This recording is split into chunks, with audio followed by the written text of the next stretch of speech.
कहाँ है काउंटर, कहाँ है जवाब, कहाँ है? काएं करना बंद कर दे कौवे की तरह, ये रहा जवाब।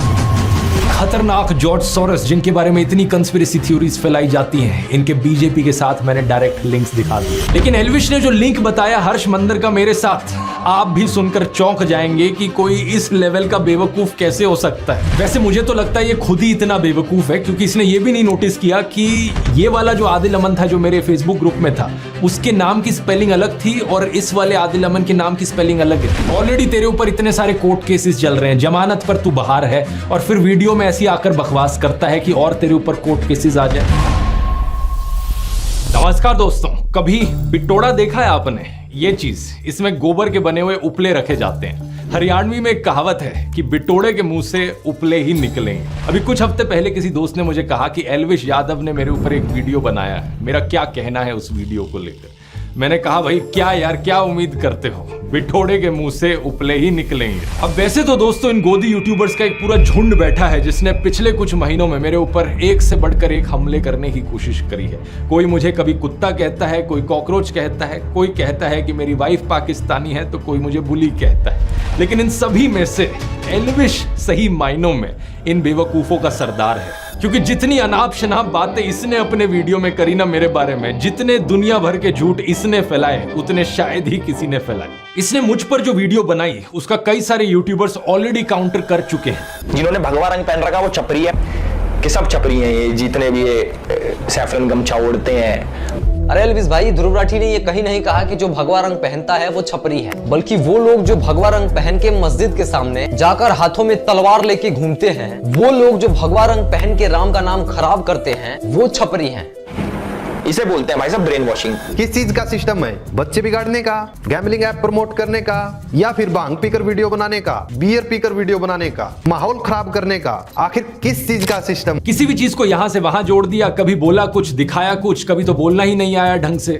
हर्ष मंदार कह लो या फिर हर्ष मंदर कह लो, जो भी है। तो this is an interview of Harmandar Singh. Harmandar Singh Harsh Mander नहीं है, इज अ डिफरेंट गाय। अब जस्ट बिकॉज उनके नाम सिमिलर हैं तो इसने उन्हीं का आर्टिकल दिखा दिया, मतलब हद होती है यार। अब इस बात का कोई प्रूफ अवेलेबल नहीं है कि हर्ष मंदर और ध्रुव राठी डायरेक्टली कनेक्टेड हैं, लेकिन एक स्पेकुलेशन के आधार पे और एक कॉन्स्पिरेसी थ्योरी के आधार पे इस बात को इतने कॉन्फिडेंस से बता दिया जाता है। जो व्यक्ति गाली देता था वो व्यक्ति ने इस वीडियो में गाली नहीं दी, खुद ही बोल रहा है नहीं दे पाऊंगा। क्यों? क्योंकि इस व्यक्ति ने सुधारा है उसको। ये है पढ़े लिखे यूट्यूबर्स का फर्क। जब छपरियों का सरदार गाली देना बंद कर सकता है इस व्यक्ति के वीडियो की वजह से, तो फिर इसके जो गुलाम हैं वो क्यों नहीं गाली देना बंद करेंगे? इतनी बेइज्जती होने के बाद भी एल्विश का मन नहीं भरा, मुझसे कहने लगा कि काउंटर दो। कहाँ है काउंटर, कहाँ है काउंटर? काउंटर कहाँ है काउंटर, कहाँ है जवाब, कहाँ है? काएं करना बंद कर दे कौवे की तरह, ये रहा जवाब। बस एक चीज कहूंगा, विक्टिम कार्ड मत खेलियो इस वीडियो को देखने के बाद। रोना धोना नहीं चलेगा, पहले भी तू टीवी पर बहुत रोया। लोग मेरे को बोलते थे बीजेपी का दल्ला है। हमारे ध्रुव भाई को एंटी नेशनल्स में इतना इंटरेस्ट क्यों है? करने को कोई कुछ भी कर सकता है, पर इंसान कितना पागल होगा। बीजेपी की एक बड़ी पॉपुलर स्ट्रैटेजी है, आपने भी नोटिस किया होगा दोस्तों, कि जो भी इंसान बीजेपी की आलोचना करता है, ये बीजेपी वाले उसे एंटी नेशनल घोषित करते फिरते हैं। एल्विश ने भी यही किया कि ये इंसान एंटी नेशनल, वो एंटी नेशनल, फलाना एंटी नेशनल, ढिमकाना एंटी नेशनल। अब किसी तरीके से इन सभी लोगों के ध्रुव राठी से कनेक्शन जोड़ दो और इसे भी एंटी नेशनल घोषित कर दो। मैंने तो एंटी नेशनल घोषित कर दिया। आइए पॉइंट बाय पॉइंट देखते हैं कि इसने एग्जैक्टली क्या कहा था। इसने बात करी थी आदिल अमन नाम के एक आदमी की। साल 2020 के अंदर ध्रुव राठी ने एक फेसबुक ग्रुप बनाया जिसके अंदर वो एडमिन थे, और इस ग्रुप के अंदर बहुत सारे लोग थे। उसके अंदर एक इंपॉर्टेंट चेहरा था जिसका नाम है आदिल अमन। पहली गलत इन्फो, साल 2020 में मैंने कोई ग्रुप नहीं बनाया। जिस ग्रुप की ये बात कर रहा है वो मैंने 2017 में बनाया था और 2020 तक तो मैंने उसे बंद कर दिया था। इस फेसबुक ग्रुप का नाम था ध्रुव राठी स्क्वाड। इसके साथ साथ मेरा एक फेसबुक पेज भी है सिर्फ ध्रुव राठी नाम से। इस ग्रुप को मैनेज करने के लिए मैंने कुछ एडमिन्स को चुना, उन लोगों में से जो मेरे फेसबुक पेज पर सबसे ज्यादा एक्टिव लोग थे। कौन ये लोग थे मैं नहीं जानता, मैंने सिर्फ इस बेसिस पर इन लोगों फेसबुक ग्रुप का एडमिन बनाया कि ये मेरे फेसबुक पेज पर सबसे ज्यादा लाइक और कमेंट करते थे। इनफैक्ट फेसबुक की खुद की ये सजेशन होती थी उस जमाने में। तो जो भी एडमिन्स थे मेरे फेसबुक ग्रुप के, उनमें से किसी से भी मैं आज तक पर्सनली कभी नहीं मिला। अब हुआ क्या कि इनमें से एक एडमिन आदिल अमन ने एक टाइम पर बड़े ही वायलेंट और एक्सट्रीमिस्ट टाइप के कमेंट्स किए जिन्हें ऑब्वियसली मैं सपोर्ट नहीं करता। बाकी एडमिन्स ने वो कमेंट्स मुझे दिखाए और मैंने फिर इसे एडमिन की पोजीशन से हटा दिया। अब लॉजिकल सी बात है, मैं हमेशा नाथूराम गोडसे वाली ऐसी मानसिकता का विरोध करता हूं, लेकिन बाद में मैंने रियलाइज किया कि अगर इस तरीके से चलता रहा, इस ग्रुप में कोई कुछ भी लिखेगा, ब्लेम वहां मेरे ऊपर आएगा बाद में। इसलिए साल 2020-21 के अराउंड मैंने इस पूरे फेसबुक ग्रुप को ही शट डाउन कर दिया। अब 4 सालों बाद हमारी कहानी में एंट्री होती है इस बेवकूफ की, जो इस घटना को लेकर एक स्कैंडल बनाने की कोशिश करता है। ये अपनी इमेजिनरी कहानियां बनाता है कि आदिल और मैं तो जिगरी दोस्त हैं। अगर ध्रुव भाई ये वीडियो देख रहे हैं तो भाई के चेहरे पे मुस्कुराहट आ गई होगी, क्योंकि पुराने साथी हैं, आम आदमी पार्टी में साथ में काम करते थे। जब प्रधानमंत्री मोदी सड़क छाप मवालियों को ट्विटर पर फॉलो करते हुए दिखते हैं, तब तो ये गोदी इन्फ्लुएंसर सारा लॉजिक लगा देते हैं कि इसमें हमारे प्रधानमंत्री जी की क्या गलती। उन्हें क्या पता था कि ये इंसान ऐसी अभद्र भाषा का इस्तेमाल कर सकता है। याद है निखिल नाम का एक ट्विटर यूजर जिसने गर्व से कहा था कि प्रधानमंत्री मोदी उसे फॉलो करते हैं। इसने किस तरीके से एक महिला पत्रकार की मौत पर जश्न मनाया था, उनको गालियां दी थी। और प्लीज प्रधानमंत्री से रिक्वेस्ट कीजिए कि वो इस तरह के लोगों को फॉलो ना करें। कोई नहीं मिलता उनको हिंदुस्तान में तो मुझे फॉलो कर लें। लेकिन ये इकलौता ऐसा केस नहीं है। ये बीजेपी 2016 पेज जिसने जर्नलिस्ट स्वाति चतुर्वेदी के खिलाफ बहुत ही भद्दी भाषा लिखी, इसे भी नरेंद्र मोदी फॉलो कर रहे थे। बीजेपी 2014 अवनीश चौबे, कुल आदित्य, महावीर एम जैसे कितने और ऐसे थ्रेटनिंग और अब्यूजिव हैंडल्स हैं जिन्हें प्रधानमंत्री फॉलो कर रहे थे। इतना ही नहीं, प्रधानमंत्री मोदी ने तो अंकित जैन, सुरेश नखवा, तेजिंदर बग्गा जैसे कुछ हिंसक गालीबाज ट्रोल्स को अपने ऑफिशियल रेजिडेंस पर होस्ट भी किया था। क्या पहले चेक नहीं कर सकते थे कि ये कैसे लोग हैं? ऑनलाइन से अब ऑफलाइन पर आ जाए तो आसाराम बलात्कार के लिए कॉन्विक्ट हुआ, यहां नरेंद्र मोदी उसे माला पहनाते हुए और उसके पैर छूते हुए दिख रहे हैं। जीवन में जब कोई नहीं जानता था, उस समय से बापू के आशीर्वाद मुझे मिलते रहे हैं। इस ट्वीट और इस फेसबुक पोस्ट में प्रधानमंत्री मोदी गुरमीत राम रहीम की प्रशंसा करते हुए दिख रहे हैं। वही गुरमीत राम रहीम जिसे मर्डर और रेप जैसे केसेस में दोषी पाया गया है। इस फोटो में हरियाणा के पूर्व मुख्यमंत्री गुरमीत राम रहीम के साथ बैठे हुए दिख रहे हैं। 2017 के इस न्यूज आर्टिकल को देखिए। मध्य प्रदेश की एंटी टेररिस्ट स्क्वाड ने भोपाल, ग्वालियर, जबलपुर और सतना में 11 लोगों को गिरफ्तार किया। इन पर आरोप था कि ये पाकिस्तान की ISI के लिए जासूसी कर रहे थे। अब आज तक की ये हेडलाइन देखिए। ये जो गले में बीजेपी का पट्टा डाले हुए और टी-शर्ट पर मोदी लिखवाए हुए दिख रहा है, ये है ध्रुव सक्सेना। यहाँ इसकी फोटो देखिए मध्य प्रदेश के पूर्व मुख्यमंत्री शिवराज सिंह चौहान के साथ। कि भारतीय जनता पार्टी विश्व की पहली राजनीतिक पार्टी जिसके ऊपर एक ठप्पा लग चुका है कि यह एक ISI सर्टिफाइड पार्टी बन चुकी है। कम से कम 3 शख्स इन 11 में से सीधा तरीके से भारतीय जनता पार्टी के साथ जुड़े हुए। अलेजिड आतंकवादियों के बीजेपी से सिर्फ 1-2 ऐसे कनेक्शन नहीं है, ढेर सारे हैं। 2022 के इस न्यूज आर्टिकल को देखिए। जम्मू के रियासी में पकड़े गए आतंकियों में से एक तालिब हुसैन जम्मू एंड कश्मीर बीजेपी के माइनॉरिटी मोर्चा IT सेल का फॉर्मर चीफ निकला। बीजेपी ने कहा कि यह केवल 18 दिन तक बीजेपी का सदस्य रहा था। नासिर और जुनैद की किलिंग का अक्यूज्ड मोनू मानेसर इस फोटो में अनुराग ठाकुर के साथ, यहाँ लेट अरुण जेटली के साथ और यहाँ होम मिनिस्टर अमित शाह के साथ। इस फोटो में प्रधानमंत्री मोदी पूर्व बीजेपी सांसद प्रज्ञा ठाकुर के साथ दिख रहे हैं, जो 2008 के मालेगांव बॉम्ब ब्लास्ट की एक अक्यूज्ड है। बीजेपी नेताओं की एक्सट्रीमिस्ट टेंडेंसीज में डायरेक्ट इन्वॉल्वमेंट या इनडायरेक्ट एसोसिएशन के ये सब एग्जांपल्स तो बस ट्रेलर हैं। अगर मैं पूरी लिस्ट बनाने लग जाऊं तो यहाँ 3 घंटे की फिल्म बन जाएगी। बाबू बजरंगी का स्टिंग ऑपरेशन, यशवंत शिंदे का एफिडेविट, प्रज्वल रेवन्ना, आशीष मिश्रा, अनुराग ठाकुर, यति नरसिंह सरस्वती, सूरजपाल अमू, सुरेश चव्हाण के लिस्ट चलती ही जाती है। कोई कहता है गोली मारो, कोई लिंचिंग के लिए दोषी पाए गए लोगों को मालाएं पहनाता है, कोई बलात्कारियों को संस्कारी ब्राह्मण बताता है, तो कोई मुसलमानों के खिलाफ जेनोसाइड की बात करता है। क्या एल्विश में हिम्मत है इन सब केसेस पर बोलने की? एल्विश, मुझे पक्का पता है तू इस वीडियो को देख रहा होगा। सीधा तुझसे बोलना चाहूंगा, अगर तुझ में 1% भी हिम्मत है तो बीजेपी से काउंटर मांग कर दिखा दे। कहां है काउंटर, कहां है काउंटर? ये जो काएं करे जा रहा था ना मेरे साथ, बीजेपी के साथ करके दिखा। नहीं कर पाएगा, क्योंकि मुझे पता है तेरे जैसे सत्ता के चाटुकार पूरी जिंदगी ऐसी हिम्मत नहीं जुटा पाएंगे। मेरे खिलाफ बोलना आसान है, क्योंकि पता है सरकार पीछे से कुछ कहेगी नहीं और बड़े यूट्यूबर को टारगेट करके व्यूज मिलेंगे, कंट्रोवर्सी होगी, पब्लिसिटी मिलेगी। पता है तुझ जैसे गोदी यूट्यूबर्स की सबसे बड़ी प्रॉब्लम क्या है? तुझ जैसे लोगों को लगता है कि कंट्रोवर्सी क्रिएट करके व्यूज आएंगे और इसी तरीके से फॉलोअर्स बटोरे जा सकते हैं, इसी तरीके से यूट्यूब पर करियर बनाया जा सकता है। लेकिन तेरे जैसे एक और यूट्यूबर को मैंने पहले भी कहा था कि कंट्रोवर्सी करके एक सस्टेनेबल यूट्यूब करियर बनाना पॉसिबल नहीं है।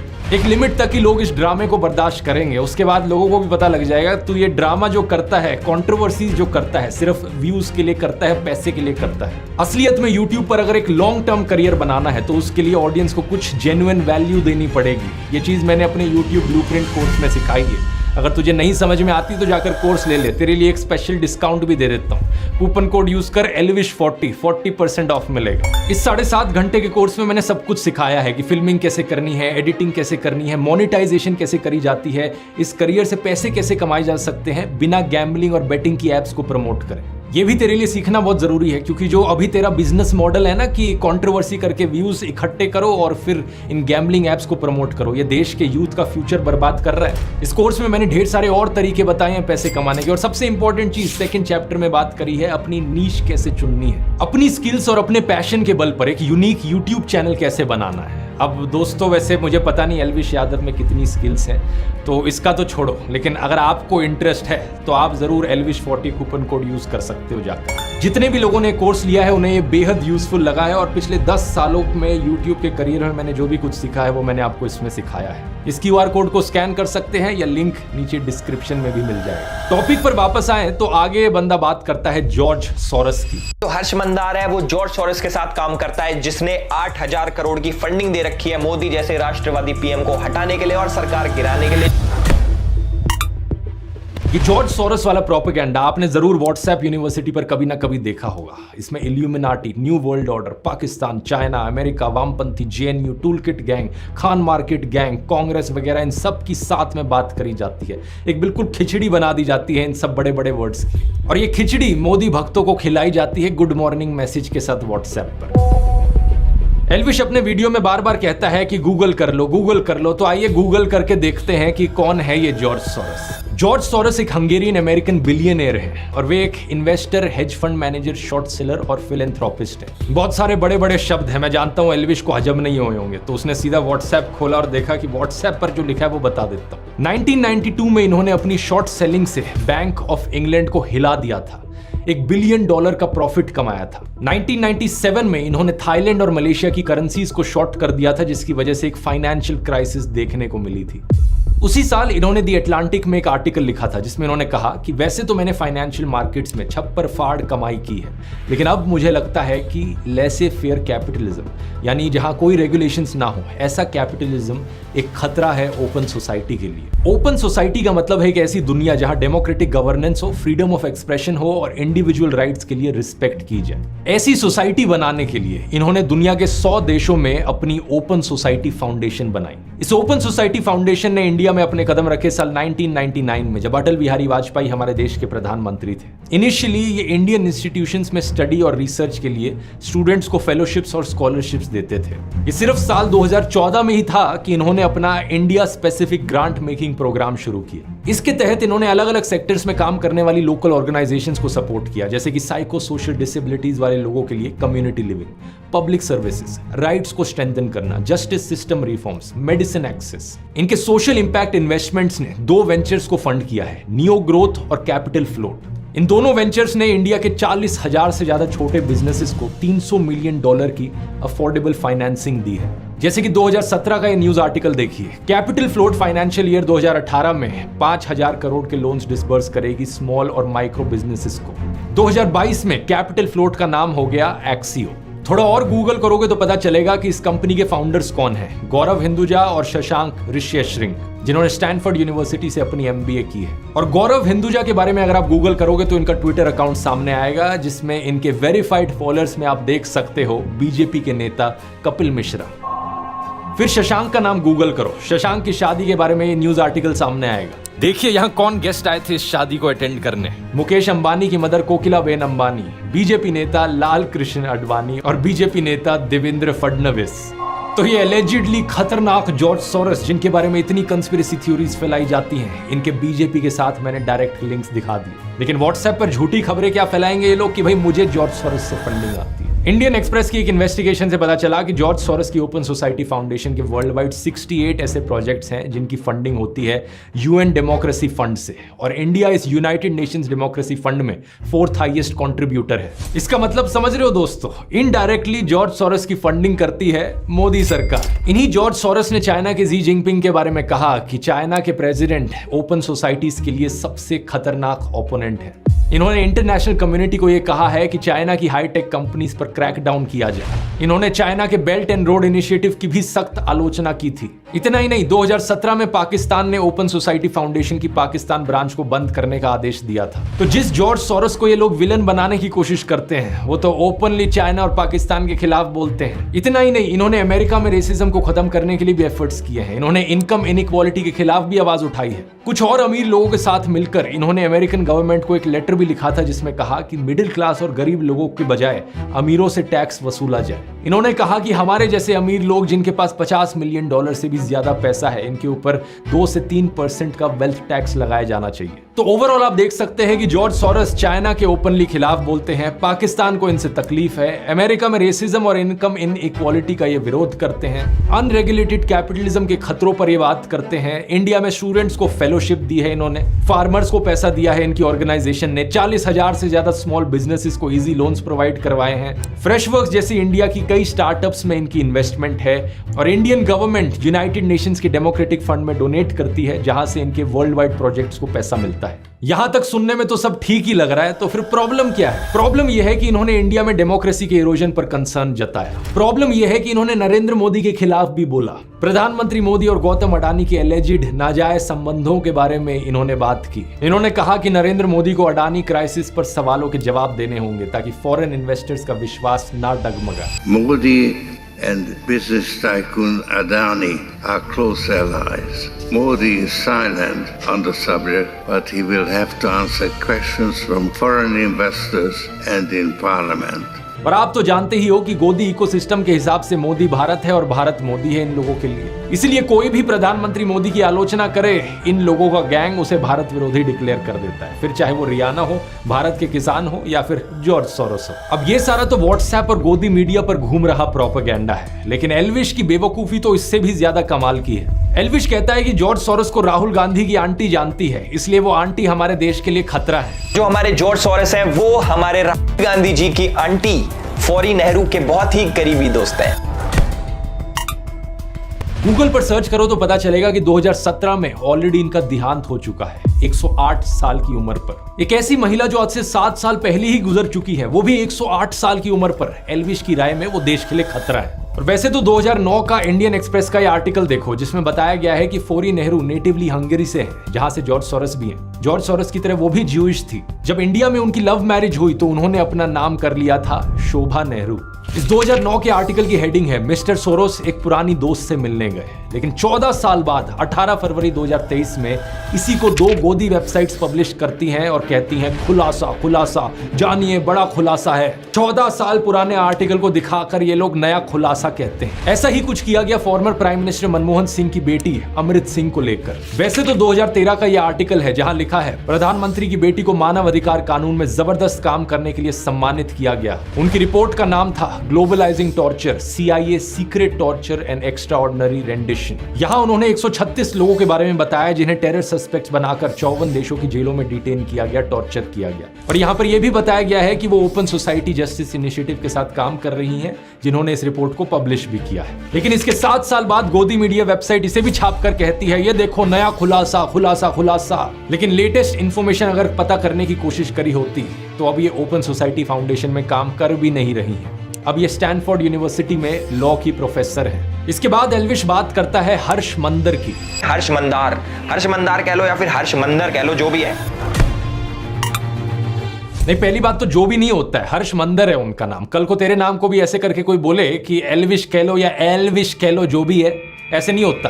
दूसरा, आइए गूगल करते हैं कि अब ये कौन है। हर्ष मंदर एक फॉर्मर IAS ऑफिसर हैं जो 6 डिस्ट्रिक्ट्स में डिस्ट्रिक्ट हेड रहे हैं, डिविजनल कमिश्नर रहे हैं, मसूरी की Lal Bahadur Shastri IAS training academy में फैकल्टी रहे हैं और 2002 में इन्होंने गुजरात दंगों के विरोध में वॉलंटरी रिटायरमेंट ली थी। इन्होंने 24 किताबें लिखी हैं। इतनी किताबें एल्विश अपने 7 जन्मों में भी नहीं पढ़ पाए। पिछले 10 सालों में Dainik Bhaskar, Hindustan Times, the Hindu, Indian Express, Scroll, Live Mint, NDTV, Business Standard, Article 14 जैसे अखबारों और न्यूज पोर्टल्स के लिए कॉलम भी लिखे हैं।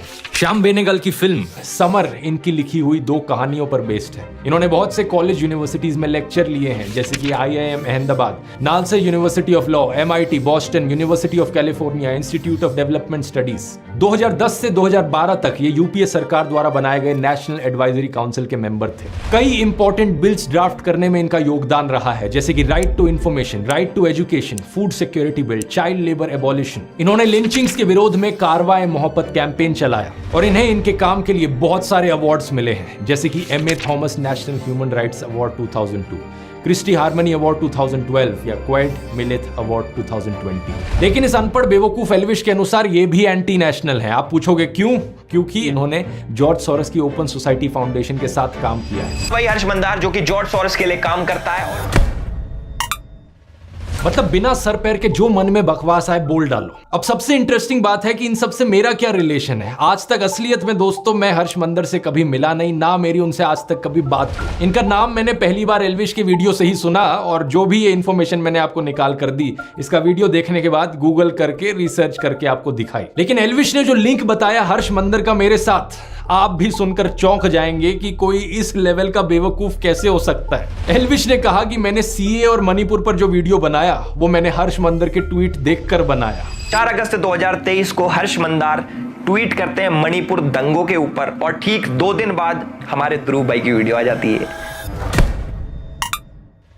ये ट्वीट और वीडियो की टाइमिंग तो ऐसे दिखा रहा है जैसे कि बहुत बड़ा जासूस बन गया हो, लेकिन यहां पर भी इसने गलती करी। 14 दिसंबर 2019 को हर्ष मंदार CAA और NRC के ऊपर एक ट्वीट करता है और ठीक 3 दिन बाद यानी कि 17 दिसंबर 2019 को हमारे ध्रुव भाई as per the tool kit video बनाते हैं। उसके अंदर CAA का जिक्र होता है। असलियत में ये मेरा दूसरा वीडियो था CAA NRC के ऊपर। इससे 5 दिन पहले 12 दिसंबर को मैंने पहला वीडियो अपलोड किया था। टोटल में 3 वीडियोस मैंने बनाए थे। तीनों वीडियोस आज के दिन भी यूट्यूब पर अपलोडेड है। आप जाके इन तीनों में से इनके टाइम स्टैम्प्स देख सकते हो कि कब इन्हें अपलोड किया गया। तो पहली बात तो ये प्रूफ ही गलत है, और अगर ये सच भी होता तो इस तरीके से कनेक्शन दिखाना एक बहुत ही अजीबोगरीब चीज है। देश में कोई भी टॉपिक न्यूज में आता है तो ऑफकोर्स जो टॉप यूट्यूबर्स हैं उस पर वीडियोस बनाएंगे, मैं वीडियो बनाऊंगा उस चीज पर। दिसंबर 2019 में न्यूज चैनल्स पर, सोशल मीडिया पर इसकी बहुत चर्चा चल रही थी तो मैंने वीडियो बनाया।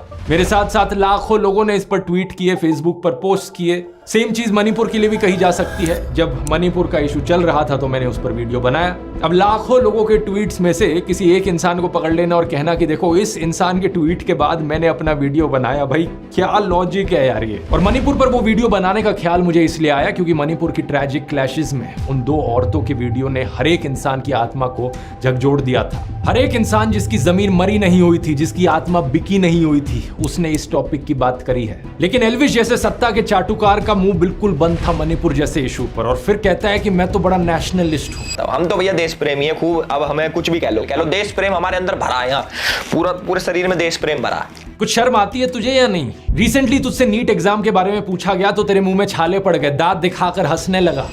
गवर्नमेंट नीट एग्जाम, डॉक्टर्स के एग्जाम के पेपर लीक हुए, उस पर आपका क्या कहना है? क्योंकि एल्विश प्लीज और तू चाहता है कि बाकी लोग भी तेरी तरह किसी सोशियो पॉलिटिकल इश्यूज पर बोले ही ना कुछ? क्या तू अपने फैंस और व्यूअर्स को बिल्कुल ही बेवकूफ मानता है कि कुछ भी बचकाना बात वो हजम कर लेंगे तेरी? एल्विश को यह अंदेशा तो जरूर था कि ऐसी बचकाना बातों पर लोग यकीन नहीं करेंगे, इसलिए एक और पैंतरा खेला इसने। हर्ष मंदर के साथ मेरा कनेक्शन जोड़ने की कोशिश में ये आदिल अमन को बीच में ले आया। कहने लगा कि आदिल अमन एक्चुअली में अब जर्मनी में रहता है और हर्ष मंदर के साथ काम करता है। सबसे अच्छी बात यह है कि हमारे आदिल अमन भाई भी जर्मनी शिफ्ट हो चुके हैं और 2019 से कारवाए मोहब्बत नाम की एक NGO के साथ काम कर रहे हैं।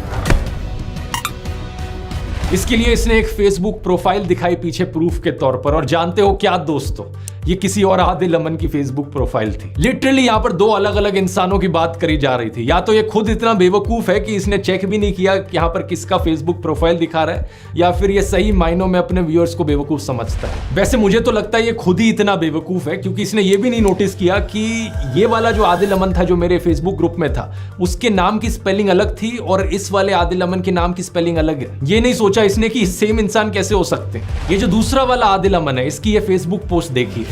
1 जून 2024 की शाम को मुझे दोस्तों ने बताया कि मेरा नाम एक फेसबुक प्रोफाइल एल्विश यादव नाम के यूट्यूबर द्वारा मिसयूज किया जा रहा है। एल्विश जो अभी जमानत से बाहर है, उसके यूट्यूब पर 15 मिलियन सब्सक्राइबर्स है और इंस्टाग्राम पर 16 मिलियन फॉलोअर्स। मैं एक रिसर्चर हूं और यूनिवर्सिटी ऑफ ग्योटिंगन में मास्टर्स कर रहा हूं। मेरा किसी भी राजनीतिक पार्टी या उनके स्टूडेंट विंग से कोई भी एफिलिएशन नहीं है, जैसा कि एल्विश ने अपने वीडियो में दावा किया। वीडियो से ही ये क्लियर है कि एल्विश ने जिस कमेंट की बात की है वो मैंने नहीं किया। और मेरी फेसबुक प्रोफाइल का इस्तेमाल किया गया मेरे फॉर्मर एम्प्लॉयर हर्ष मंदर और ध्रुव राठी के बीच लिंक दिखाने के लिए। इस जानबूझकर की गई डिफेमेशन, मिस रिप्रेजेंटेशन की वजह से एल्विश के फॉलोअर्स ने गालियों वाले मैसेजेस मेरे फेसबुक इनबॉक्स में भर दिए हैं, मुझे और मेरे परिवार को चोट पहुंचाने की धमकियां दी हैं। ट्विटर पर भी मैंने देखा कि इस मिस इन्फॉर्मेशन की वजह से मेरी गिरफ्तारी की डिमांड करने लगे हैं लोग। अबे बेवकूफ एल्विश, तेरी वजह से कोई निर्दोष आदमी को वहां गालियां मिल रही हैं, शर्म आती है कि नहीं तुझे? आगे देखिए क्या लिखा है। मेरे वकील ने 3 जून को एल्विश यादव को एक लीगल नोटिस भेजा, ये बताते हुए कि जो कमेंट उसने मुझे एट्रीब्यूट किए हैं वो कमेंट मैंने किए ही नहीं और ना ही मैंने किसी प्रोटेस्ट को ऑर्गेनाइज किया है। हमने उसे 3 दिन दिए थे वीडियो हटाने के लिए और एक क्लैरिफिकेशन इशू करने के लिए। 3 दिन बीत चुके हैं और अब मैं एल्विश यादव के खिलाफ एक लीगल केस करूंगा, मेरी रेपुटेशन को नुकसान पहुंचाने के लिए और मेरे परिवार की सेफ्टी को थ्रेटन करने के लिए। इसलिए मैंने वीडियो के शुरू में ही कहा था, रोना मत एल्विश, जो तू बकवास करता है उसका एक्चुअली में किसी की लाइफ पर असर पड़ता है। ऑलरेडी तेरे ऊपर इतने सारे कोर्ट केसेस चल रहे हैं, जमानत पर तू बाहर है और फिर वीडियो में ऐसी आकर बकवास करता है कि और तेरे ऊपर कोर्ट केसेस आ जाए। एल्विश ने अपने वीडियो में कहा कि कोई भी आर्टिकल फार्टिकल दिखाकर किसी को भी कुछ भी साबित किया जा सकता है। मान लो कैमरामैन है, मुझे इसको गलत साबित करना है, मैं भाई कर दूंगा कैसे न कैसे करके, आर्टिकल पार्टिकल दिखा के। और यही चीज एग्जैक्टली एल्विश ने अपने वीडियो में करी। मैं पूछना चाहूंगा, जरा अपनी ऑडियंस को बता दे, ये सब जो तूने किया सिर्फ व्यूज और पैसे के लिए किया या फिर ऊपर से कोई पे भी कर रहा था तुझे? हर्ष मंदर की बात करते हुए इसने एक आर्टिकल दिखाया, एक लाइन को अंडरलाइन कर दिया कि मेरे माता पिता तांजानिया में ब्रिटिश पुलिस के लिए काम करते थे। अब इस आर्टिकल को देखो, यहां तो मंदर की बजाय सिंह लिखा है। इस आर्टिकल की ये लाइन को मैंने गूगल पर सर्च किया डबल कोट्स के साथ, तो ये वाला आर्टिकल सामने आया। ये एक इंटरव्यू था कैप्टन हरमंदर सिंह के साथ, जो कि एक बहादुर ऑफिसर थे। इनका जन्म साल 1926 तांजानिया में हुआ था और जब वो सिर्फ 33 साल के थे, यानी कि 1959 में चाइना ने तिब्बत पर अटैक कर दिया था। उस समय कैप्टन हरमंदर सिंह ने दलाई लामा को बचाकर भारत लाने में एक अहम भूमिका निभाई थी। पद्म अवार्ड्स की सरकारी वेबसाइट पर हम देख सकते हैं कि इन्हें 1960 में पद्मश्री से सम्मानित किया गया। अबे एल्विश, और कुछ नहीं तो कम से कम ऐसे बहादुर ऑफिसर का तो सम्मान कर लेता।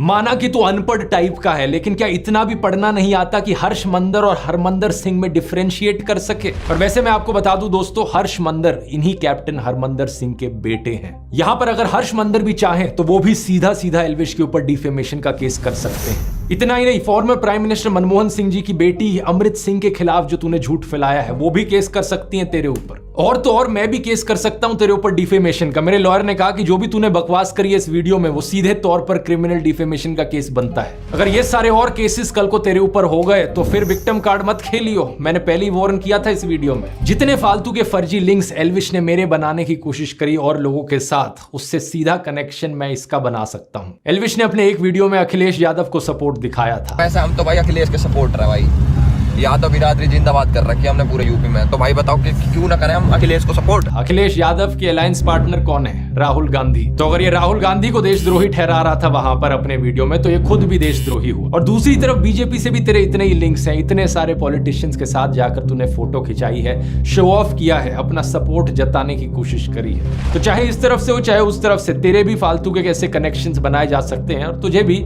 एंटी नेशनल घोषित किया जा सकता है। मैंने तो एंटी नेशनल घोषित कर दिया, अब देखो एनआईए ने पकड़ लिया। एल्विश, तेरे जितने भी झूठ पकड़े हैं मैंने अभी तक सिर्फ 5-6 मिनट के वीडियो के सेक्शन में पकड़े हैं, अभी तो और झूठ पकड़ने बाकी है। पकड़ लिया। तूने और बहुत सारे आरोप लगाए थे मेरे ऊपर कि कैसे मैंने अपने व्हाट्सएप चैनल पर झूठी जानकारी फैलाई, टेलीग्राम पर पोर्नोग्राफिक कंटेंट शेयर किया, क्या क्या बकवास तू इमेजिन करता है। कभी तूने कहा कि मैं कोई फर्जी कॉइन प्रमोट करता हूं, कभी तूने कहा कि मेरा आम आदमी पार्टी के साथ लिंक है। जो तूने गंदगी फैलाई है इसको साफ करने में एक और वीडियो लगेगा। आगे के एक वीडियो में दोस्तों बाकी सारे आरोपों को भी डिटेल में समझेंगे और इस एल्विश यादव की असली पर्सनैलिटी को भी पकड़ेंगे। इतने एल्विश, थोड़ा इंट्रोस्पेक्ट कर, अंकल आंटी से जाकर बात कर, उन्हें ये वीडियो दिखा, उन्हें भी बता कि कितने और कोर्ट केसेस अब तेरे ऊपर किए जा सकते हैं। और हाँ, विक्टिम कार्ड मत खेलना, मुझे नहीं चाहिए कि तू दोबारा से जाकर किसी न्यूज चैनल पर रोना धोना कर। अगर आपको दोस्तों इंटरेस्ट है यूट्यूब को पार्ट टाइम जॉब या फुल टाइम करियर बनाने में, तो यूट्यूब ब्लूप्रिंट का लिंक नीचे डिस्क्रिप्शन में मिल जाएगा या फिर आप इस QR कोड को स्कैन कर सकते हैं। कूपन कोड है ELVISH40। तब तक के लिए मैं बताना चाहूंगा, ऐसी वीडियो मैंने पहले भी बनाई थी एल्विश के ऊपर, यहाँ क्लिक करके वो देख सकते हो अगर देखना चाहो कि किस तरीके से ऐसे यूट्यूबर्स गंदगी फैलाते हैं समाज में। बहुत बहुत धन्यवाद।